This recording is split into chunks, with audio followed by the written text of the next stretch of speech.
जय हिंद बच्चों। चलिए आज हम लोग आए हैं क्लास 12th का ये उसने कहा था को लेकर के, है ना। उसने कहा था जो कहानी है यह 12th हिंदी बुक का आपका है, चैप्टर नंबर 2 है। पहला चैप्टर से इसका क्या कर लिए, कंप्लीट कर लिए। चैप्टर 2 का लेक्चर पहला लेकर के आए हैं। पहला लेक्चर है ऑब्जेक्टिव क्वेश्चन का। इसमें भरमार ऑब्जेक्टिव क्वेश्चन मिलेगा। हर एक इंपोर्टेंट ऑब्जेक्टिव क्वेश्चन सब दिया जाएगा। जो क्वेश्चन बैंक में पूछा गया है ना, सारा वही क्वेश्चन सब दे रहे हैं। इसलिए आप ध्यान से सुनिए और समझिए और इसको एकदम रट जाइए, याद करिए। और रटने क्या एकदम ट्रिक के माध्यम से ऑब्जेक्टिव सिखाएंगे। आप ध्यान से सीखते रहिए और समझते रहिए। चलिए शुरू करते हैं। पहला है उसने कहा था, बीएससी क्लास 12 के लिए है। मोटिवेशन पहला लाइन क्या है, मोटिवेशन लाइन है कि मोटिवेशन कुछ कह रहा है कि जहां तक दिखाई दे रहा है पहले वहां तक जाओ, उसके आगे का रास्ता तभी दिखाई देगा। मतलब आपको जहां तक दिखाई दे रहा है, जैसे आप जब 10th 12th पढ़ना शुरू किया होंगे, पहले क्या पहला चैप्टर शुरू किया होंगे, उसके बाद ना अगला चैप्टर, है ना। तो पहले पहला उसके बाद अगला, मतलब कि जहां तक आपको दिखाई दे रहा है ना पहले वहां तक चलिए। अब वहां तक चलेगा तो अपने पता चलेगा आगे क्या करना है। क्या समझ में आ रहा है? चलते रहिए। एक डिबिया देखे होंगे, डिबिया के सहारे जब व्यक्ति चलता है तो डिबिया से कुछ ही दूर की वस्तु को क्या करता है, दिखाई पड़ता है। तो पहले वहां रहता है, जैसे वहां तक डिबिया को लेकर पहुंचिएगा, लालटेन को लेकर पहुंचेगा, फिर उसके आगे का रास्ता दिखाई देने लगता है। इससे यह हमें समझ में आता है कि जिंदगी में जो चीज आ रहा है और जितना तुम कर सकते हो पहले उतना कीजिए और उसके बाद आगे देखा जाएगा क्या होगा। जो होगा देखा जाएगा, है ना। तो जिंदगी में कभी भी हार नहीं माननी है। जहां तक दिखाई दे रहा है पहले वहां तक जाओ, उसके आगे का रास्ता तभी दिखाई देगा। चलिए तो शुरू कर देते हैं। उसने कहा था किस प्रकार की कहानी है। उसने कहा था जो कहानी है आपका, जिसका लेखक चंद्रधर शर्मा गुलेरी जी है। उसने कहा था का लेखक कौन है, चंद्रधर शर्मा गुलेरी।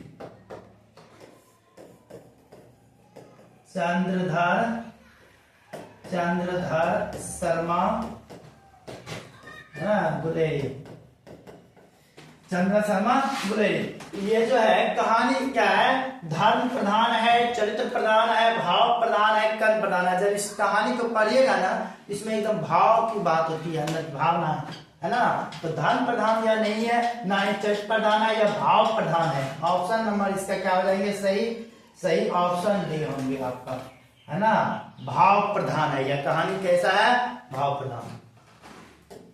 अगला, कौन सी कहानी चंद्र शर्मा गुलेरी की नहीं है, इसमें से बताना है कौन सी कहानी उसके नहीं है। उसने कहा था तो ये पढ़िए रहा चंद्र शर्मा गुलेरी की, अभी तुरंत बता। ओके, तो ये हो गया चंद्र शर्मा गुलेरी का हो गया, ये हो गया। उसके बाद त्रिच, त्रिच देखिएगा तो आपका त्रिच जो है ना उदय प्रकाश का। त्रिच किसका है, उदय प्रकाश है ना। त्रिच है आपका उदय प्रकाश। ये हो गया चंद्र शर्मा गुलेरी का हो गया। इसको देखिएगा, ये भी चंद्र शर्मा गुलेरी का है। बुद्ध का कांटा का लेखक कौन है, चंद्र शर्मा गुलेरी। याद रखिएगा, बुद्ध का कांटा। और उसके बाद एक है सुखमय जीवन, यह भी चंद्र शर्मा गुलेरी का ही है। सुखमय जीवन चंद्र शर्मा गुलेरी का। कौन नहीं है ये ऑप्शन बताना था, तो हम इसको क्या मारेंगे, ऑप्शन नंबर बी में टिक लगाएंगे, त्रिच। इसका लेखक कौन है, उदय प्रकाश। जर्मन लेफ्टन को किसने मार दिया था, जर्मन लेफ्टन। याद आ रहा है कहानी, है ना। कहानी में सुनेंगे, बहुत खतरनाक कहानी है ना, और बहुत मजा भी आता है कहानी सुनने में। बहुत इंटरेस्टिंग क्वेश्चन है ना। तो जर्मन लेफ्टन को किसने मार गिराया, बताइए। वजीरा सिंह, लहना सिंह, बोधा सिंह, सुबेदार। तो किसने मार गिराया था, याद आ रहा है? देखिए हम बताते हैं, लहना सिंह थे। कौन थे, लहना सिंह ने ही जर्मन लेफ्टन को क्या किए थे, मार गिराए थे। लहना सिंह आपको इंग्लैंड के पक्ष से युद्ध कर रहे थे और ये जर्मन के पक्ष से लेफ्टन साहब, चूंकि इंग्लैंड जर्मन प्रथम विश्व युद्ध में एक दूसरे के खिलाफ युद्ध कर रहे थे। तो इसके विपक्ष में लहना सिंह जो इंग्लैंड के पक्ष से लड़ रहे थे और उसके खिलाफ में कौन थे? जर्मन। तो जर्मन के जो लेफ्टिनेंट थे उसको मार गिराया था लहना सिंह ने। अगला कह रहा है बिना फेरे घोड़ा बिगड़ता है, बिना फेरे घोड़ा बिगड़ता है और बिना लड़े सिपाही। अगर सिपाही जो है सैनिक, अगर वह कभी जिंदगी में लड़वे ना करे तो फिर सैनिक क्या चीज है कि नहीं? सैनिक है तो युद्ध में लड़ेगा तब तो उसकी काबिलियत पता चलेगा कि हाँ सैनिक में क्या पावर है ना? तो सैनिक को लड़ना जरूरी है। तो यहाँ पे क्या कह रहा है कि बिना फेरे घोड़ा बिगड़ता है। अगर फेरा घोड़ा को अगर नहीं फेरिएगा, नहीं चलाइएगा, बांध के रखिएगा तो घोड़ा बिगड़ जाएगा। घोड़ा है तो उसको फेरिए, है ना, चलाइए, है ना। चलाने का अर्थ है जो भी होता है चलाने का। बिना फेरे घोड़ा बिगड़ता है और बिना लड़े सिपाही। यह पंक्ति किस कहानी में कहा गया है? रोज में और सदानीरा में, एक लेख एक पत्र में उसने कहा था। यह है आपका उसने कहा था। 2021 से लिखे पूछा गया क्वेश्चन से, बहुत इंपोर्टेंट क्वेश्चन। उसने कहा था। Okay, next question. Next question कह रहा है कि उसने कहा था शीर्षक कहानी के लेखक कौन है? उसने कहा था, ये तो शुरू में हम बता दिए, इसमें क्या दिक्कत है? जयप्रकाश नारायण, चंद्र शर्मा गुलेरी साहब, उसने कहा चंद्र शर्मा गुलेरी, कोई दिक्कत की बात नहीं है। उसने कहा था कहानी में लहना सिंह कहाँ का रहने वाला था? ये जो लहना सिंह है, उसने कहा था कहानी में लहना सिंह ये रहने वाला कहाँ का था, है ना? कलानौर का था, मंगड़े का था और रंजित बाग का था और मांझे का था। तो बताइए ये कहाँ का रहने वाला था? मंगड़े का लड़की थी। मंगड़े का कौन थे? लड़की। कन्नौर तो नहीं होगा, मंगड़े में लड़की का घर था, है ना। आइए रंजित, आइए थे मांझे का। कहाँ था? लहना सिंह कहाँ का रहने वाला था? मांझे का रहने वाला था और अपने मामा जी के यहाँ आया हुआ था। रियल में उनका घर मांझे था, है ना, मामा जी के यहाँ रहे। बोधा सिंह के पिता का नाम? बोधा सिंह के पिता का नाम क्या था? बोधा सिंह के पिता लहना सिंह, है ना। लहना सिंह, बोधा सिंह का क्या हुआ? पिता सिंह, लहना सिंह। अगला क्वेश्चन बोल रहा है एक अकालिया सिख कितने के बराबर होता है? एक अकालिया सिख कितने के बराबर होता है? लेकिन एक अकालिया सिख जो होता है, एक कहावत आप लोग सुने होंगे कि चिड़िया नुमै बाज लड़ावा, चिड़िया नुमै बाज लड़ावा, गीदर नुमै शेर नड़ावा, गीदर नुमै शेर नड़ावा, 1.25 लाख नु, कितने लाख? 1.25 लाख नु एक लड़ावा, तब गुरु गोविंद सिंह नाम कहावा। ये कहावत सुने होंगे कभी ना कभी, है ना। चिड़िया नुमै बाज लड़ावा, गीदर नुमै शेर लड़ावा, 1.25 लाख तो एक से लड़ाऊंगा। 1.25 लाख नु एक लड़ाऊंगा, मतलब 1.25 लाख आदमी को एक से लड़ाऊंगा। तब गुरु गोविंद सिंह, ऐसे थे सिख संप्रदाय के लोग में, ये पावर होते, है ना। तो 1.25 लाख, इसका आंसर क्या हो जाएंगे? 1.25 लाख, हाँ 1.25 लाख। चलिए अगला क्वेश्चन। उसने कहा था शीर्षक कहानी में किस शहर का चित्रण है? किस शहर का चित्रण है? इसमें देखिए 2020 में पूछा गया, 2023 में पूछा गया है। यह जयपुर का, लखनऊ का, अमृतसर का, चंडीगढ़ का, बताइए। याद है? अमृतसर का था, है ना, बहुत बिजी शहर अमृतसर का, अमृतसर का। उसने कहा था इसने कहानी किस शहर का चित्रण करता है? अमृतसर का। चंद्र शर्मा गुलेरी की कहानी, चंद्र शर्मा गुलेरी की कितनी कहानियां? अच्छा, कहानी की संख्या कितना? तो इससे पहले एक क्वेश्चन आया था, निम्नलिखित में कौन जो है ना चंद्र शर्मा गुलेरी के नहीं है? उसमें पता है एक त्रिश नहीं था, उसके अलावा तीनों था, है ना। तो इसमें 3 गो हो जाएगा, आंसर क्या हो गए? 3। उसके 3 कहानियां हैं, है ना। चंद्र शर्मा गुलेरी की कितनी कहानी है? 3 कहानी। अगला क्वेश्चन, उसने कहता शीर्षक कहानी किस वर्ष लिखी गई है, ये कौन से वर्ष में लिखी गई है, ये बताना है कि किस वर्ष लिखी गई है। 1920 में लिखी गई, 1915 में, 1921 में, 1914 में। याद कीजिए, यह कहानी किसके परिप्रेक्ष्य में, युद्ध के परिप्रेक्ष्य में है। युद्ध जब चल रहा था, प्रथम विश्व युद्ध 1914 से लेकर 18 तक चला था, तो उसी दौरान जब युद्ध में लड़ने गया था भारत के सैनिक सब इंग्लैंड के पक्ष से, तो 1915 ईस्वी में वहां इंग्लैंड के पक्ष से वह युद्ध कर रहे थे।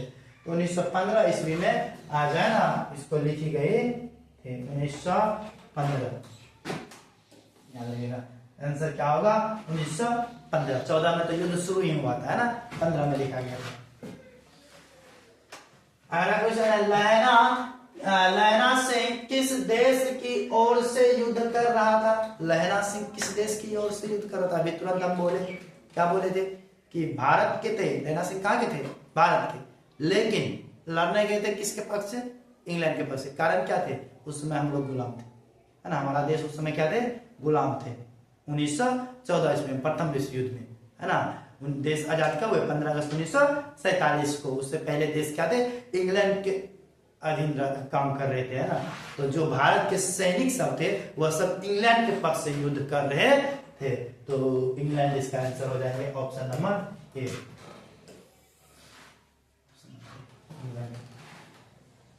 अगला क्वेश्चन बोल रहा है, लप्टन का विदूषक कौन था। लप्टन का विदूषक, विदूषक देखिए याद करने का ट्रिक इसको कैसे याद करें। विदूषक व से शुरू हो रहा है, और व से वजीरा सिंह, व से वजीरा सिंह, है ना। तो लप्टन का विदूषक वजीरा, लप्टन का विदूषक वजीरा, समझा, वजीरा, ऑप्शन नंबर ए, है ना, विदूषक वजीरा। कोई दिक्कत, ये 16 नंबर क्वेश्चन है, कुरमाई का क्या अर्थ होता है। कुरमाई का क्या अर्थ होता है बताइए। ये तो आपको कहानी अगर थोड़ा सा भी पढ़े होंगे, कुछ याद रहे ना रहे ऑब्जेक्टिव में, ये तो सबको याद हो जाता है। कुरमाई का क्या अर्थ है, तेरी कुरमाई हो गई क्या, धत करके जो भागती है लड़की, है ना, क्या करके भागती है, धत करके, है ना। तो क्या कुरमाई का अर्थ क्या होता है, कुरमाई में तो वो क्या पूछना चाह रहे थे, लहना सिंह जो थे वो लड़की से क्या पूछना चाह रहे थे, तो वह मंगनी के बारे में पूछना चाह रहे थे, क्या मंगनी हो गई, मंगनी मतलब फाइनल हो गया है कि नहीं, है ना। विवाह, विवाह नहीं होता है, ठीक ना, तिलक नहीं, गौना नहीं, मंगनी होता है। इसका क्या होगा, बुक के अनुसार मंगनी। कुरमाई का अर्थ क्या होता है, मंगनी होता है। चलिए, ये आपका ये आज के लेक्चर का लास्ट क्वेश्चन है, यानी कुल आज हम लोग 15 क्वेश्चंस देख रहे हैं। फिर आगे एक और लेक्चर लेकर के आएंगे जिसमें 15-20 क्वेश्चंस और रहेंगे, जो आपको 12th के आर्ट्स हो या साइंस हो या कॉमर्स हो, तीनों का ऑब्जेक्टिव हम कंबाइन करके आपको दे रहे हैं। आप कोई भी सब्जेक्ट का अगर तैयारी कर रहे हैं ना, कोई भी सब्जेक्ट नहीं, मतलब कि आप या तो आर्ट या साइंस या कॉमर्स में अगर हिंदी का तैयारी करना चाह रहे हैं, हिंदी है, तो वहां पर आपको इससे क्वेश्चन तो 2-3 क्वेश्चन रहता ही रहता है ना। तो हम आपको लगभग 40 से 50 क्वेश्चन करवा देंगे, जिससे आपका सारा डाउट क्लियर हो जाएगा, है ना। चलिए, उसने कहा था कहानी में किस युद्ध का उल्लेख है, तो किस युद्ध का उल्लेख है बताइए। कब लिखा गया था, ये इसमें बताए थे ना, 1915 ईस्वी में लिखा गया। जब 1915 ईस्वी में लिखा गया तो 1915 में कौन सा युद्ध चल रहा था, प्रथम विश्व युद्ध चल रहा था। 1914 से लेकर 1919 तक प्रथम विश्व युद्ध है ना, तो प्रथम विश्व युद्ध की है,